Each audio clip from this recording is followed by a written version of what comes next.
ಈಗ ದರ್ಶನ್ ಸರ್ದು ಒಂದು ಸಿನಿಮಾದಲ್ಲಿ ಆಕ್ಟ್ ಮಾಡಿದಿರಲ್ಲ ನೀವು, ಅಲ್ಲಿ ತುಂಬಾ ಬ್ಲ್ಯಾಕ್ ಇದ್ದೀರಾ ನೀವು, ಇಲ್ಲಿ ವೈಟ್ ಇದ್ದೀರಾ. ಹೇಗ್ ಸಾಧ್ಯ ಇದು ಅಂತ ಹೇಳ್ಬಿಟ್ಟು, ಇವಾಗ ನಾನು ಹುಟ್ಟಾಗಿಂದ ಇದೇ ವೈಟ್ ಇದ್ದೆ, ಈಗಲೂ ಇದೇ ವೈಟ್ ಇದ್ದೀನಿ.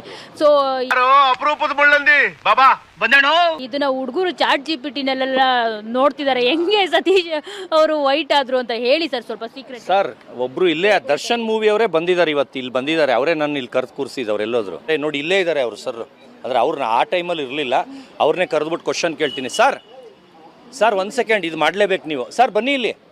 ಸರ್ 1 ಸೆಕೆಂಡ್ ಆಫ್ ಮಾಡಿ ಬನ್ನಿ, 1 ಸೆಕೆಂಡ್ ಆಫ್ ಮಾಡಿ ಬನ್ನಿ, ಇಲ್ಲಿ ಬನ್ನಿ. ಬರ್ತಾರೆ ಕೇಳ್ಕೊಂಡ್ಬಿಡ್ತೀನಿ ಇದು. ಸರ್ ಇವಾಗ ಏನೋ ಒಂದು ಕ್ವಶನ್ ಕೇಳ್ತೀವಿ, ಪಟ್ ಅಂತ ಹೇಳ್ಬೇಕು ನೀವು, ಏನು ಮಾಡಬಾರ್ದು. ಸರ್ ನಾವು ನೀವು ಯಾವ ಮೂವಿಲಿ ಸರ್ ಮಾಡಿದ್ದು? ದರ್ಶನ್ ಸಿನಿಮಾ ಮಾಡೋದು ಸರ್. ದರ್ಶನ್ ಸಿನಿಮಾ ಮಾಡ್ಬೇಕಾದ್ರೆ ನಾನು ಬೆಳ್ಳಗಿದ್ನ ಕರ್ರಗಿದ್ನ ಸರ್? ಕಪ್ಪಗಿದ್ರಿ ಸರ್. ಸರ್ ಕಪ್ಪಗಿದ್ರೆ ಅಂದ್ರೆ ಸೆಟಲ್ ಮೇಕಪ್ ಮಾಡಿದ್ರು ಸರ್.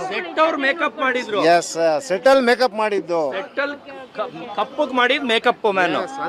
ಇದನ್ನೇ ಕರೆಕ್ಟ್ ಮಾಡಿ. ಕನ್ಫ್ಯೂಷನ್ ಆಗಿದೆ. ಮೇಕಪ್ ಮಾಡಿದ್ ಕಪ್ಪುಗ, ಅದರಲ್ಲಿ ಮುಸ್ಲಿಮ್ಸ್ ಪಾತ್ರ ಕಪ್ಪಗ್ ಮಾಡಿದ್ರ ಊಟನೇ ಮೇಡಮ್. ನನ್ ಕಾಲ್ ಕಲರ್ ಒಂದು ಹುಡುಗಿ ಬರಲ್ಲ ಮೇಡಮ್, ಕಲರ್ ಅಷ್ಟು ಬೆಳಗಿದೆ. ಹಂಗಲ್ಲ ಹುಡುಗಿ ಹಂಗ ಹೇಳ್ತಾ ಇಲ್ಲ. ಈಗ ಇಲ್ಲಿ ಬಣ್ಣ ಚೇಂಜ್ ಮಾಡಕ್ಕಾಗತ್ತಾ? ಹಾಕಿಲ್ಲ ಕಣ, ಪಂಚ್ ಡೈಲಾಗ್ ಹೇಳ್ಬಿಟ್ಟು ಹೋಗ್ತಾ